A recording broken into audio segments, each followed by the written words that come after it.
everybody, and welcome back to Lindsey's Little Library. So we're here today because it is Thursday, which means it is Booklist Thursday. Booklist Thursday is something I do with Sarah over at Sarah's Nightstand. We come to you every Thursday with some sort of thoughts, ideas, recommendations, something bookish related. So today's theme is titles that begin with how to.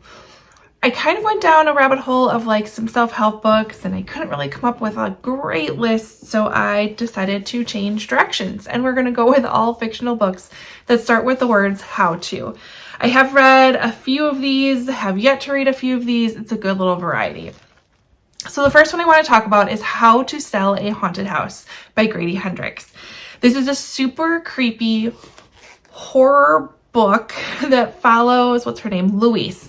And she has been away from her home for quite a few years, had a really unique upbringing, and is now on her way back to her childhood home. Both of her parents have sadly passed away, so she is mourning the loss of them and having to go and kind of deal with this house that she grew up in.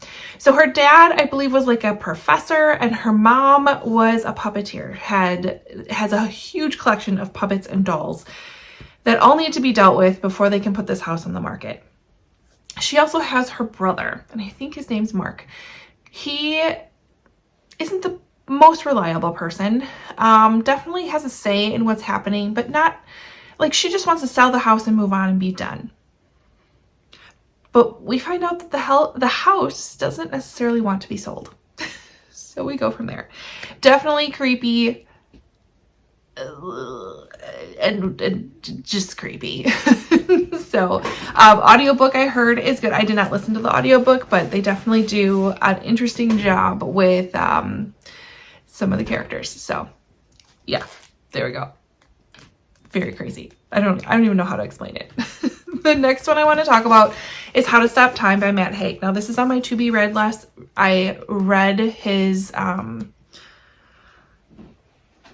what's the name of the book? The Midnight Library. I knew it was going to come to me, which I really, really enjoyed. So this one, I believe, has some time travel involved in it. We have Tom Hazard. He has a secret. He may look like an ordinary 41-year-old, but because of a rare condition, he's been alive for centuries.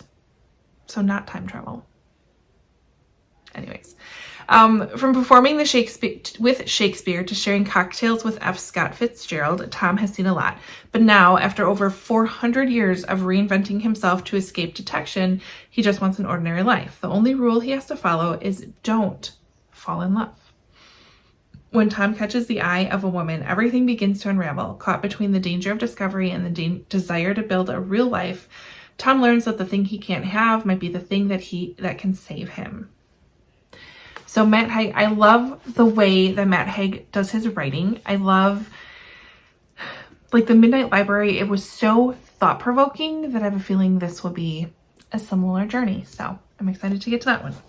The next one I want to talk about is How to Walk Away by Catherine Center. Catherine Center is quickly becoming a favorite author of mine. Again, love the way that she writes and really brings you in to a super captivating story, and her stories are fairly short, so there's a lot packed into her books and I love it. This one follows Margaret. She is kind of coming upon, like, everything that she's worked really hard for in her life is coming true. So she's got a new dream job, a fiance she just adores, and this promise of this picture perfect life. Suddenly, on what should have been one of the happiest days of her life, everything she's worked for is taken away in one moment. She's in the hospital. She's forced to face the possibility that nothing will be the same again. She has to first deal with her fiance, Chip, who wallows in self-pity while simultaneously expecting to be forgiven. I don't know what that means. Her sister, Kit, finally shows up after being gone for 3 years. And then there's Ian as her physical therapist, who sounds like he's a pretty tough nut and is definitely one to challenge her all along the way. I need to get to this one. I want to say this was one of, like, Catherine Center's first books. At least one of the first ones that grabbed my eye. And of course I've read a bunch of other ones except for this one, but I need to get to this one for sure. Next one I have to talk about, I believe I have as a NetGalley arc. I know it's on my Kindle. It's called How to End a Love Story. This is by Yulin Kwang, I believe. So this one sounds super fun. So enemies to lovers, romantic type of a book, but we have two people, Helen and Grant. They are both writers and they have quite a history. We don't know exactly what that history is. It definitely sounds like it's interesting. So they end up being hired and are working as writers on the same TV show. So they're brought back together, forced to kind of figure things out, be really great co-workers together, and probably more. So I'm excited for that. That one sounds, I mean, it just sounds like one of those, I call them like little palate cleanser books to kind of read in between some heavier ones. And then the last one I want to talk about is a classic, in my opinion. It is How to Eat Fried Worms. This is by Thomas Rockwell. I remember reading this book when I was younger, and then we had a read along with the school my kids go to. So I've read this a few times. So we have a Billy.